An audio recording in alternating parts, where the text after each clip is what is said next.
Help support worldsourcemedia.com, now, by becoming a Patreon on our website at worldsourcemedia.com. We have early report premieres that premiere way sooner than on our video channels. Now if you are seeking the latest trends in fashion, and electronics and gifts and more of the coolest things that you never knew existed at the best prices, please feel free to visit www.atthismall.com. Once again, that is www.atthismall.com. Now if you are seeking the truth or guidance or need a prayer request or studies, please visit followyeshwanow.com at www.follow.now.com. The Democratic Party establishment seems to have had enough of freshman Congresswoman Alexandria Ocasio-Cortez. Now, Microsoft co-founder Bill Gates is taking swipes at her. In an interview on a podcast at tech website The Verge, the famous billionaire said that the tax proposals laid out by Ocasio-Cortez, 70% for everyone above $10 million,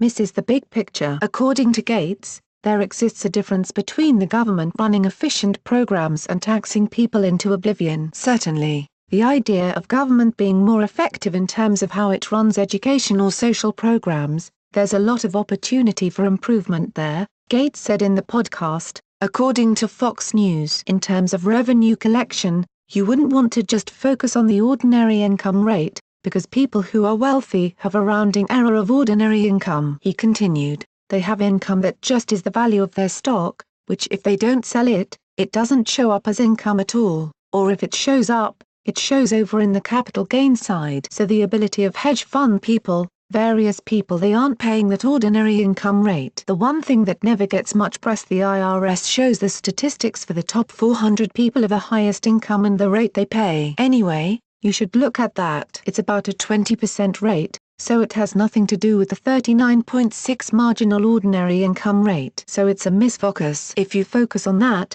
you're missing the picture. The Microsoft co-founder went on to say that the tax plans proposed by the likes of Ocasio-Cortez would have a negative effect by creating tax-dodging schemes, causing income to show up in other countries and things. Though Gates does propose a more progressive tax rate, he thinks it should not stifle income generation. We can be more progressive without really threatening income generation. What you have left to decide how to spread around, Gates said. The billionaire's condemnation of Ocasio-Cortez follows several other establishment-oriented Democratic figures who have begun distancing themselves from her democratic socialism. According to Politico, several Democratic lawmakers have been working to rein her in. Some lawmakers with ties to Ocasio-Cortez are hoping to coax her into using her star power to unite Democrats and turn her fire on Republicans, reports Politico. Others simultaneously warn Ocasio-Cortez is destined for a lonely, ineffectual career in Congress if she continues to treat her own party as the enemy. Incumbent Democrats are most annoyed by Ocasio-Cortez's threat to back primary opponents against members of their ranks she deems too moderate,